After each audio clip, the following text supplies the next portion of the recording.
Hey, it's Friday. You know what that means. It's time to deploy. I'm John, and joining me is Jim. Jim, how are you? How was your week? Yeah, really great week this week. Fun stuff with the team. New dog. New dog. Yeah, Oh, there you new go. dog. Who's that? That is what's his name again? Bronny. He's a new Bronny. like What's his literally name got him again? You literally got him yesterday. And I don't think we're gonna keep the name. So Okay. yeah, Awesome. What kind of dog is that? that is a Neapolitan Mastiff. He's a pretty But big it's boy. not it's not red, it's not red, white, and green or whatever the Neapolitan ice cream You is. know what though? The tips of his paws are one of them's pink, Okay. one of them's brown. Perfect. Awesome. That's pretty So, cool. for those of you who are just joining us, this is Deploy on Friday. It's a show brought to you by myself and Jim. This is every Friday where we talk about the latest tech trends and news relative to Octopus. If you want to find out more, you can go visit us on our various social networks, etc., or you can just visit our webpage at octopus.com. So, we've got a lot of news to cover this week, so might as well just get started. So, we'll flip in over to here. For those who don't know, we actually host a bunch of webinars from time to time. So we've got two exciting webinars that are coming up, one on June 22nd and one on June 28th. So the one that's on June 22nd will feature Ian, and he will be talking about managing tenants at scale. So this is talking about a specific feature to Octopus, which is multi-tenancy. It's a feature that a lot of customers use and use very successfully. And he'll be talking in particular about how to use them, how they work, and then he'll also show off the new redesigned tenants dashboard that we have built into Octopus, the latest version of Octopus, which is going to be really cool. And then the second webinar that we have is a new webinar that we're instituting on a monthly basis called the Community Town Hall. I've got a bunch of folks that will be joining me for this. They will be talking about a variety of things, anything that's relevant to customers using Octopus. We'll also take your questions. And so this is going to be a great chance for you to talk to folks on the team. We've got a lot of folks who will be representing product managers, engineers, etc. So we'll all be hanging out there and answering your questions and showing off some demos and having a fun old time. So that's the Community Town Hall, and that's on June 28th. So webinars are a coming, and we've already hosted a couple earlier this year, last month, and so we've been having a good time with that. So make sure to check that out and register today. So good stuff there. Awesome. So for those wondering what the new redesigned tenant dashboard looks like, this is the old one. But I did this interview with Ian where we talked about the newly redesigned tenant dashboard, and he actually went through an example of what this looks like. This is a video that I published today up on our YouTube channel. So you can go to our YouTube channel and check this out, where Ian shows off what the new redesigned tenant dashboard looks like.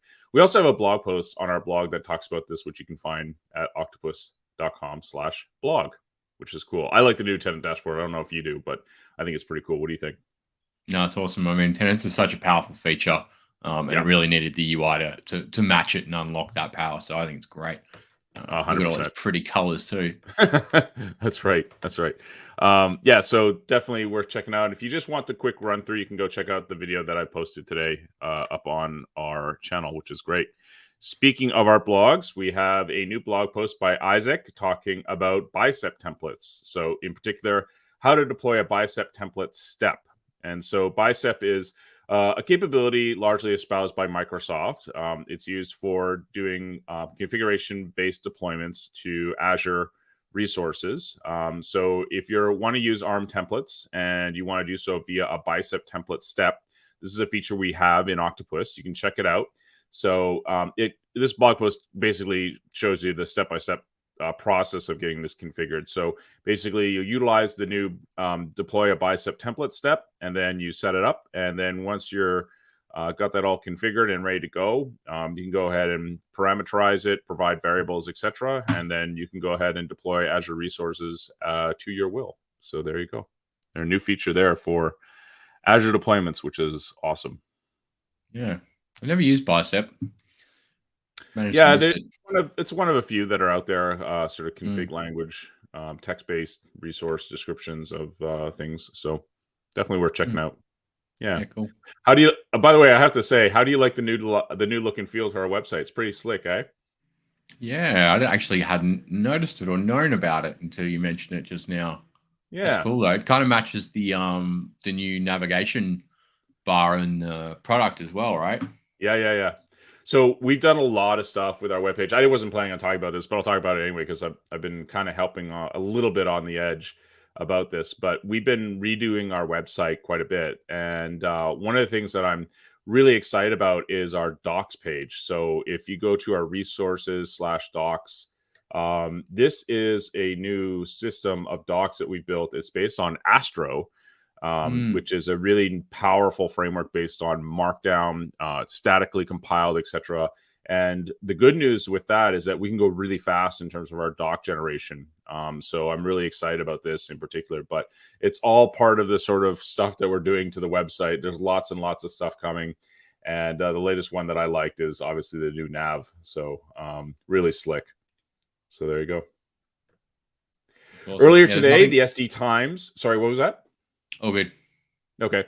Earlier today, the SD Times named us a leader in the DevOps space. So I, of course, had to, point out the fact that we enjoyed this one, and so I used a little bit of gift magic. But they had a best in show sort of review for 2023, and Octopus Deploy was in the top whatever list for DevOps, which is awesome to see. So this is something that the SD Times has run for a few years, I think 4 or 5 years. And so we were recognized as a leader in that space, which is great to see. And got recognized up on Twitter. So that was kind of a cool little thing I saw this morning. And I was like, oh, that's awesome. So yeah, good little thing there. This is a video that was done with a community on YouTube, the engineering community, which is, I think, well, I don't know where this is based. I have to suspect somewhere in Europe. But Bartos is a member of a member of this community, and he did an overview presentation of Octopus. And so I thought this was kind of cool. I found this up on YouTube. This was posted about 5 days ago. So if you're all curious about getting the sort of high-level 101 overview of what Octopus is and how it works, we had a member of our community provide that example. So that was kind of cool there. You can find that up on our YouTube channel, or sorry, up on YouTube rather. And just search for Octopus Deploy and you'll find it there. So there you go. Awesome. I like that. I like when other people demo Octopus. It's kind of fun to see how they kind of kick the tires. So it's good stuff. It's all about recognition and placements and grids this week, Jim. So this is the new G2 grid report for build automation. Now, I have to say, like, build automation isn't exactly kind of what we do. We're kind of on the very edge of it. I would say we're kind of like on the edge of build automation. So, anyways, this is their newly published grid for build automation. This is up on G2. G2 is a site that does sort of user reports and reviews and stuff like that. So you can check it out at g2.com, and there you'll get a bunch of reviews for a bunch of different surveys, a bunch of different software products, etc., including Octopus. And they ranked Octopus right here in the middle. We were ranked as a niche product, which is fine. I mean, but when in terms of build automation, we don't do build automation, but I guess they felt so inclined to include us. So I'll take a shout out when I can. So there you go. So there's a question here from Adrian, which is it on GitHub? I'm assuming the thing that you're referencing here is possibly the docs, and the answer to that is yes. Those docs are available up on GitHub. Let me see if I can quickly find on through the magic of software. I will quickly see if I can find the repo. So here it is. This is our docs page. So Adrian, here's your answer to your question. This is our public repo here. So this is /docs. You'll find this. And that's where we publish those things there. So thanks for the question. Great question. Awesome. Cool. So so G2, always a fun sort of little interesting journey through what people think. And so they put us right kind of in the niche category, which I was like, okay, fine. We are a deployment tool. So there you go. But anyways. AWS managed to get on there twice. I know. Yeah, that's right. Anyways, so those are some of the highlights and things that I thought were interesting relative to Octopus, and we shall now move on to some of the industry news relative to that.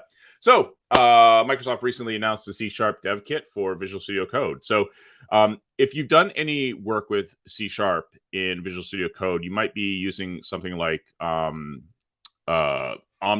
which is a community set of tools, an LSP for processing C# within the VS Code IDE, or rather editor, I guess.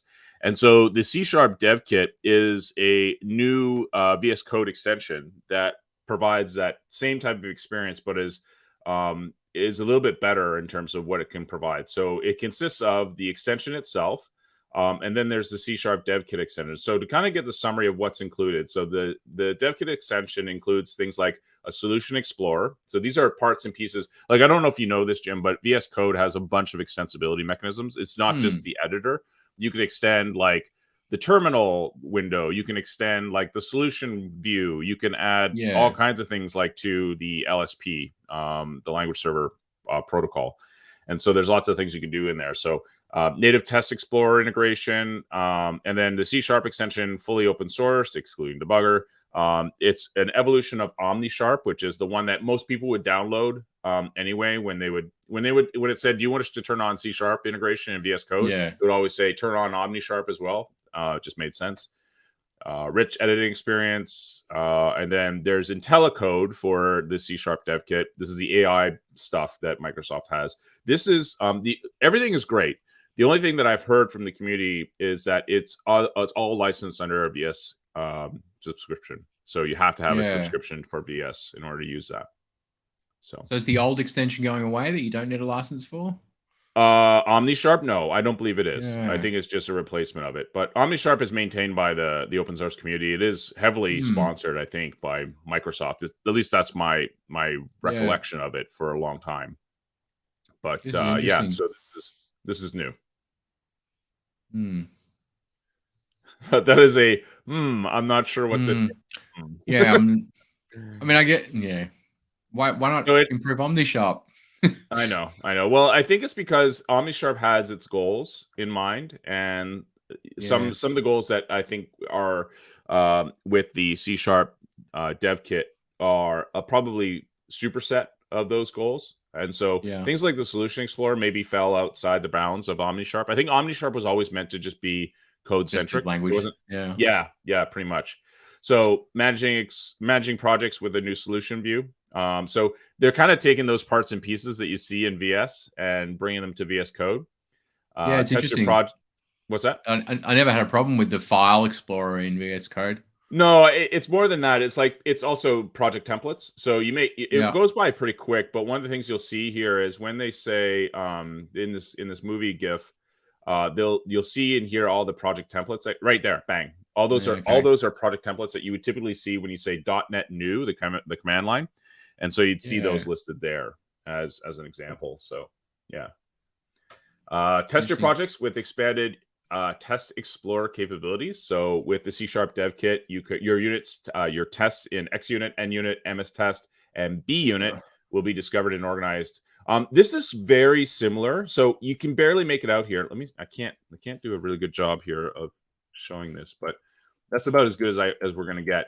But there's a test runner that I use for TypeScript that does this very, very similarly, and it's exposed through so you see this little beaker here. This is the testing capability of VS Code. It's always there, and you could always run unit tests on a per method, per class, per file basis, like a group of files. Same thing basically, but they're kind of unit test agnostic, framework agnostic. The current C# experience with this is not great though, is it? No, no, it's not. So this is a little bit of an evolution of that. And the command line runner is not fantastic either. So there's some real value there in that one. Yeah. I agree.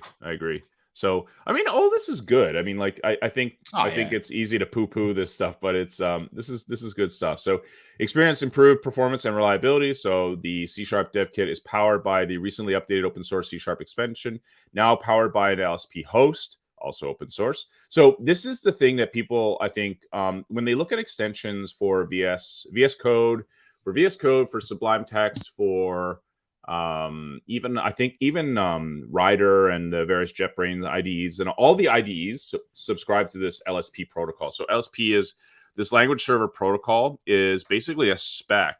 I don't know if you've ever seen this before. It's kind of interesting. It's basically a spec that you can implement. And then what this means is that when you implement this, it means that your extension from not the host for the extension, but the extension itself, the guts, the plumbing, is pretty much editor agnostic, which means it can be shared. This is the power of having a protocol. Now, the way this works is you just do message passing between the host and the language server. So in this case here, if I'm writing a C# language server, let's say I don't like OmniSharp, I don't like the C# dev kit, I'm making the Octopus language server, then I would write something like this. And I can use a variety of languages to do that. In fact, one of the things that we did inside of Octopus itself, you'll find this up on GitHub. I don't know if many folks know this, but there's actually an extension for VS Code that we wrote. And we built a LSP for this as well. Let me see if I can find here on the other side of the fence the repository for this. So this is the repository of the VS Code extension that we built for VS Code, and this is basically an extension for VS Code that understands OCL, or Octopus configuration language. And so it's exactly the same thing. It's basically that plumbing that provides that implementation. And so when they talk about the language server protocol implementation for the C# extension, that's what they're talking about. They're talking about that implementation there. So write your project faster with an AI-powered, basically backend, I guess, if you want. So auto-installing as part of the C# dev kit. The IntelliCode for C# dev kit extension enhances the AI-assisted support beyond the basic IntelliSense code completion found in the existing C# extension. So we're getting some ability to let the computer write its own code. IntelliSense had a love child, perhaps. That's right. I know. It's more intelligent. It's AI code. So IntelliSense. Yes, that's right. Yep. We're gonna let AI come up with a name as well. I know. Well, just let it and then just let it work on itself. Yeah. I think there are interesting projects that are doing that. Yeah. Getting started. So you download it, and then it's got this new start page. So I don't know. Some people like this, but it's got a new welcome page. You can write your own welcome pages as well. I don't know if you knew that, but you can do that as well. So this is the blog post that talks about this from Tim Hewer, who's a member of the team, and definitely worth checking out. So if you're using VS Code, definitely go have a look. Great stuff. All right, I know you're really excited. It's happening.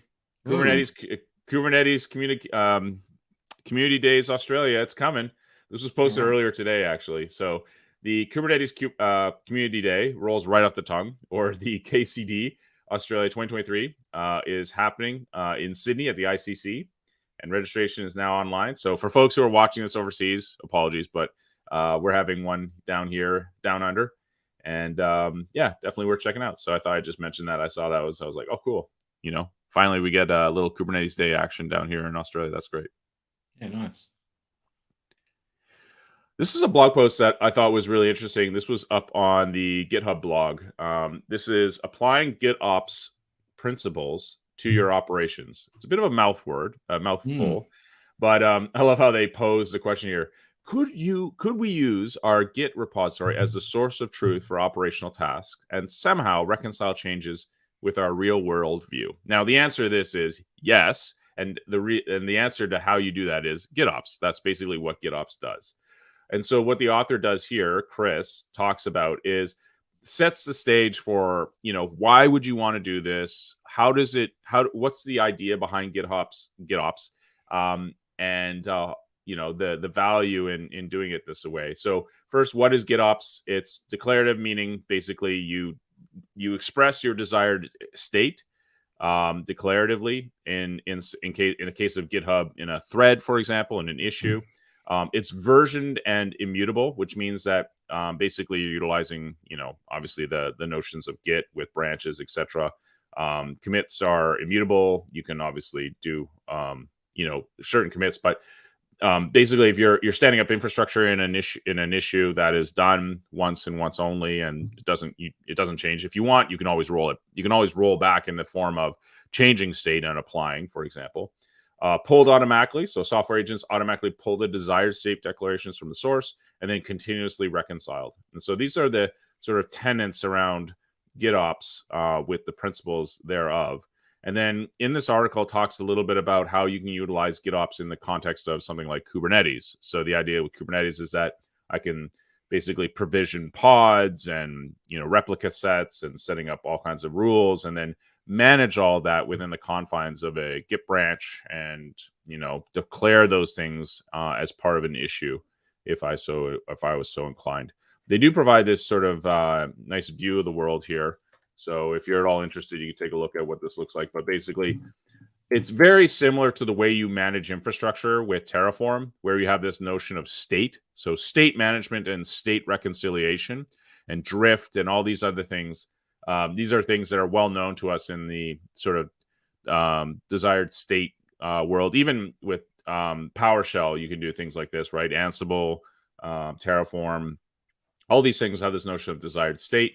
You have an automated process that will check and reconcile the collision that could occur between desired and current state. And then you change that via GitOps through desired state changes that you commit through pull requests. And so the idea here is that I may update things like, let's say if I'm using Octopus, I may use GitOps, a style of GitOps, to update my deployment processes, which are in OCL. I will then state those, and then those will get reconciled back up as my deployment process up into Octopus. And so that's the idea there. So GitOps is nothing new. It's just it's kind of like a pattern with which people have actually applied these things.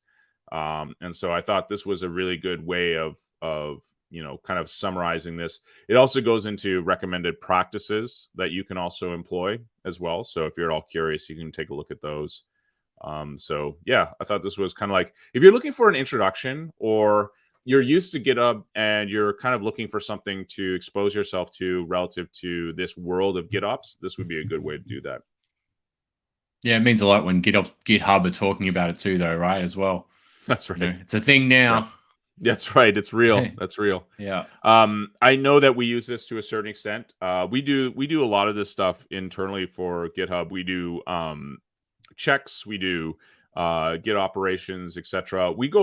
It's sort of bi-directional as well. So there are things that we'll do for issue tracking in Octopus to talk back to GitHub, for example, and then we'll utilize commands in GitHub, like our GitHub actions, to create releases and deploy them, etc., etc. So there's lots of ways in which you can mix and match this stuff. And ultimately, the source of truth is your source control, your repository for source, which is why we implemented features like config as code. But applying GitOps to this as a practice turns out to be really nice and really useful. So definitely worth checking out. Our friends over at Datalust are continuing on with awesome stuff. This is Seek, which is a great solution for log analysis, etc. Super performant, really nice. These guys are based in Australia. Nicholas Bloomhart is their founder and CEO, and I interviewed him for an episode of Inside DevOps, and so he was nice enough to talk to me about it. And what's really cool about this is that in 2023.2, they've added native ingestion endpoint for OpenTelemetry logs. So one of the things that Nick and I talked about during our conversation, which was a couple of months ago, we talked about OpenTelemetry. I was like, what do you think about it? Do you like it, etc.? And he was like, yeah, it's pretty cool. So OpenTelemetry is all about, the sort of logs, traces, all the stuff that you would aggregate in terms of observability and metrics and stuff like that, in a way that's kind of agnostic to the collection or the collector. And so it provides this sort of platform neutral, vendor neutral way of defining things like events and traces and things of that nature. And so it looks like they now have native ingestion support for this in Seek, which is fantastic. And so Seek is something we use internally. We use it for a bunch of logs, etc. It's super awesome for us. And so now they support in 2023.2 the ingestion with OpenTelemetry. So if you define an OpenTelemetry producer, there's like this notion of producers and consumers, and there's correlation IDs and all this stuff when you start getting into the guts of it. But now they have a ingestion endpoint, which is fantastic. And so you can start wiring this stuff up. The great thing about OpenTelemetry is that it's super well supported from a technology perspective. So they have .NET libraries, Go libraries, Rust libraries, etc. And yeah, it gives you a lot of extensibility there. So I thought this was really cool. I thought I'd mention it there. So I know you're a huge fan of comma delimited files, Jim. This is possibly the world's fastest .NET CSV parser. It's known as SEP. Okay. Yeah. That's exactly the reaction I wanted. That was perfect. Okay. It's kind of like you're kind of like Guilfoyle from Silicon Valley. Like, okay, you know. I mean, so I'd be proud of that claim, I suppose. Sure. Okay. Yeah. So it's just that sort of non-committal deadpan response that I would expect. So I feel like the kick is still coming. Okay. No, there's no kick. This is fine. Yeah. So SEP is a relatively new library. It's a couple of years old, I believe. I think, or no. I just caught this. I don't know how old this is. Maybe it's brand new. I could be wrong. Anyways, it's utilizing some libraries in the .NET space, particularly iSpan Parsable of T and iSpan Formatable. These are relatively new interfaces that are available in the .NET framework, and utilizing it in the context of a CSV library for .NET. Library is called SEP, short for separator. And yeah, it's available up on GitHub. And this developer here has shipped version 0.1 and possibly the world's fastest. So that's quite a bold claim. We'll see. Maybe. Yeah, we'll see. Well, it might be. Yeah, I mean, these tools are great. I mean, like, they're necessary because they provide functionality that typically we don't want to roll ourselves. I don't want to roll my own CSV parser. And probably sit at the bottom of a whole lot of very important systems around the world. Exactly. Yeah, exactly. So anyways, if you're at all curious, if you're utilizing CSV libs rather, and you're not happy with the performance, maybe this might give you an option. So there you go. Now, I know we've been talking about, just now, comma delimited, very hands-on sort of, but the world, as we all know, is going towards AI, and so there's a new term I want you to learn: auto ops. So I know. So you've heard of GitOps. Now here's auto ops. So there's DevOps, GitOps, DevSecOps, infrastructure as code, cloud ops, AI ops, etc. The list is growing. Is the implication that once I'm doing auto ops, I don't actually have to know what I'm doing anymore? This is the equivalent of next, finish. So auto ops is basically the market is moving to basically automate everything. And so this is an article that's just kind of, it's nothing, it's all vaporware at this point, but basically the oncoming full robotic automation world called auto ops. This will be interesting to see how that kind of happens. So I just thought this was kind of cute and fun. So surely we get to a point where we just get to no ops, right? That's right, no ops. You don't have to do anything at all. It all just takes care of itself. That's right. And then you just compile it out because it's a debug flag. So there you go. Yeah. Perfect. Love it. All right. Wrapping things up, we got to talk about it.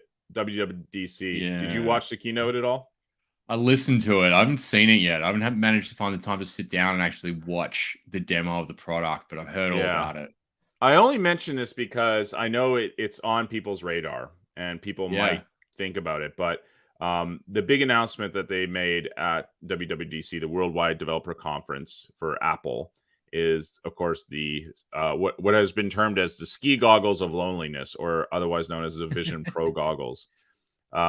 I mention this because I'm rather impressed by the amount of technology in here, but I am not impressed by the price tag, nor am I impressed by the use case. 2 hours of battery life. Not super impressed. I don't know. So I don't know. I don't think this is going to take off. And the price tag alone, I think it was $3,400 US in the US, which is bananas. Yeah. Imagine what it's going to be like over here. About $10 million. It's a laptop, right? Yeah, it's a house. I don't get it. There's a lot of technology in there. Yeah, I don't know. I'm pretty much the same as you. I'm really keen one day to not have to have a monitor. Like, to be able to have the experience I've got here at my home, on my laptop or wherever I am, I think would be amazing. I just want a big screen wherever I go. But but only for 2 hours. It doesn't help me a lot. Do you know what's crazy about this? People think that this is a translucent glass. It's not. not. This is projected. Yeah, it's so crazy. you're finally, for once, as an introvert, I can look at people in the eye and not feel the crushing anxiety of being an introvert. And not see their soul. That's right. In addition to that, they announced a bunch of other products, the MacBook Air 15. The reason why I mention this because we use a lot of this gear ourselves at Octopus. So I'm using an M2. I think you're using what? What are you using? M2? I think it's an M2. Yeah. Okay. Yeah. The new Mac Studio using the M2 chip, which is awesome. This is a great little unit. It's pretty heavy. The Max one, the Ultra, is like they're pretty beefy, but they're great, and they sit right underneath your desk there. It's awesome. The Mac Pro, of course, the cheese grater has gotten upgraded as well. Yeah. So this one, I read a blog post saying it was DOA because it may get outpaced by the Mac Studio. There's like no reason to buy this. I think the reason why is extensibility. And also, you can pack in a tower. You've got all that real estate basically to pack. And it's got a PCI bus. It's got like expansion slots. Proper expansion slots. And then, of course, the software side of it, new OS updates, and including Sonoma. So there you go. So yeah, I just thought we'd wrap up with that one because I know it's relevant for folks who are curious about that sort of thing. But definitely stuff to keep track of. So. Anyways, that about wraps it up for this edition of Deploy on Friday. Jim, any final words you'd like to impart on the viewers? Don't put me on the spot. No, nothing coming to mind. Sorry. Yeah. Well, Neapolitan, I'm sure, appreciates it. Neapolitan is, I got to put a glass underneath Neapolitan's nose there. So very docile dog you got there. He's managed to curl right up on that cushion too. It's he's done well. That's kind of like me after the Apple keynote. I was done. I'm like, I'm not watching this anymore. Anyways, that's probably a good place. Yeah. That's probably a good place for us to wrap it up. Anyways, thanks a lot for joining us on this edition of Deploy on Friday. We're here every Friday, sometimes at different times, but we will try to endeavor to make it consistent. And if you see an article or news bit that is related to Octopus that you'd like us to cover, feel free to send us a link in the comments below, and we look forward to seeing you on this next edition of Deploy on Friday next week. Take care.